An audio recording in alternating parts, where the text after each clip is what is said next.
ஹஸ்த நட்சத்திரக்காரர்களுக்கு வந்து திடீர்னு எதிர்பாராத சில கடன்கள் எல்லாமே வந்து சேர்ந்துரும். ஒரு தொழில் பண்ணிட்டு இருக்கோம். தொழில் பண்ணிட்டு இருந்ததுல பார்த்தீங்கன்னா, பெரிய அளவுல வந்து லாபங்கள் வந்துட்டு இருக்கும் அப்படிங்கிற ஒரு ஐடியா பண்ணி எல்லாம் பண்ணுவோம். திடீர்னு பார்த்தா லாபமும் வரும். ஆனா எதிர்பார்க்காத மிகப்பெரிய அளவு வந்து ஒரு கடனும் வந்து சேர்ந்துரும். இந்த கடன் வாய்ப்புகள் எல்லாமே குறையணுங்க. என்ன பண்றது அப்படின்னா, அம்மன் வழிபாடு பண்ணுங்க. இந்த வாரம் முழுவதுமே நீங்க என்னைக்கு வேணாலும் அம்மன் கோவிலுக்கு போங்க. சரிங்களா? வீட்டுக்கு பக்கத்துல இருக்கிற அம்மன், நீங்க மனசுக்கு பிடிச்ச மாரி எந்த கோயில் இருந்தாலும் செலக்ட் பண்ணிக்கோங்க. அம்மனுக்கு வந்து அரளி பூசரம் வந்து வாங்கி போடுங்க. 2 நல்லெண்ணெய் விளக்குகள் போடுங்க. உங்களுடைய மனதில் இருக்கக்கூடிய குறைகள் அனைத்தையுமே அம்பாளுக்கு முன்னாடி வைங்க. 9 முறை சன்னதிய சுத்தி வாங்க. அனைத்து குறைகளுமே தீர்த்து நல்வழி காட்டுவாள் அம்பாள். இந்த வாரத்தில் 1, 2, 4, 6 இந்த நாட்கள் வந்து மிக மிக சிறப்பான நாட்கள். பணவரவுகள் அள்ளித் தரக்கூடிய நாட்கள். இந்த நாட்கள நீங்க செய்ற முக்கியமா எந்த காரியம் இருந்தாலும் சரிதாங்க. இந்த வாரம் உங்களுக்கு சக்சஸான வாரமாக மாறும். சித்திரை நட்சத்திரக்காரர்கள் வந்து எதிரிகள ஜெயிச்சு பெரிய லெவல்ல சக்சஸ் பண்ணணும். ஓகேவா? தொழில்ல வந்து எதிர்பாராத எதிரிகளோட தொல்லைகள் வந்து ரொம்ப டிஸ்டர்ப் குடுத்துக்கிட்டே இருக்காங்க. நம்ம ஒரு வேலை பார்த்துட்டு இருக்கோம். வேலை பார்க்குற இடத்துலயும் சரிதாங்க. நம்மளுடைய வேலைய நம்ம பாட்டுக்கு நம்ம நிம்மதியா பார்த்துட்டு இருக்கோம்.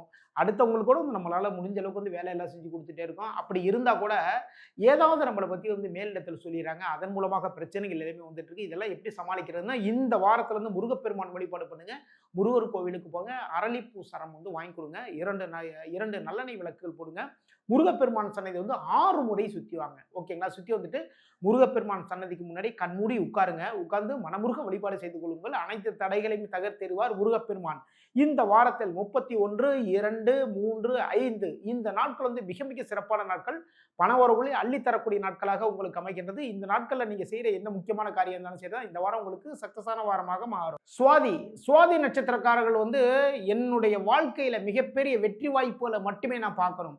ஒரு தொழில் தொடங்கிட்டு இருக்கேன். தொழில் தொடங்குறதுக்கான பொருளாதாரம் வந்து பெரிய லெவல்ல வந்து எனக்கு கிடைக்கணும். நான் வேற லெவல்ல நான் மாறணும். வாழ்க்கையில பெரிய லெவல்ல முன்னேற்றத்த மட்டுமே நான் பார்க்கணும். நான் ஒரு லாயரா இருக்கேன். லாயரா இருக்கிறதுல பார்த்தீங்கன்னா, நான் தான் பார்த்தீங்கன்னா, ஒரு லீடிங் லாயரா வந்து மாறணும். நான் ஒரு தொழில் பண்ணிட்டு இருக்கேன். தொழில்ல வந்து பார்த்தீங்கன்னா, நான் தான் அதாவது பிசினஸ் மேக்னெட் சொல்லுவாங்கல்ல, அந்த அளவுக்கு மாறணும் அப்படின்னா, ஆஞ்சநேய பெருமான் வழிபாடு பண்ணுங்க இந்த வாரத்துல. எந்த நாள்ல வேணாலும் போங்க. உங்களுடைய மனசுக்கு பிடித்த எந்த நாள்ல வேணாலும் வந்து இந்த வாரத்துல ஆஞ்சநேயர் பெருமாள் கோவிலுக்கு போங்க. அங்க போயிட்டு துளசி மாலை வாங்கி போடுங்க. 2 நெய் விளக்குகள் ஏத்துங்க. ஆஞ்சநேய பெருமான் சன்னதிக்கு முன்னாடி உட்கார்ந்து உங்களுடைய மனதில இருக்கிற எல்லா காரியத்தையுமே சொல்லுங்க. அனைத்து காரியத்தையும் நிறைவேற்றி தருவார் ஆஞ்சநேய பெருமான். இந்த வாரத்தில் 1, 3, 4, 6 இந்த நாட்கள் பணவரவுகள் அள்ளி தரக்கூடிய நாட்களாக அமைகின்றது. இந்த நாட்கள்ல நீங்க செய்ற முக்கியமான எந்த காரியம் இருந்தாலும் சரிதாங்க. இந்த வாரம் உங்களுக்கு சக்சஸான வாரமாக மாறும்.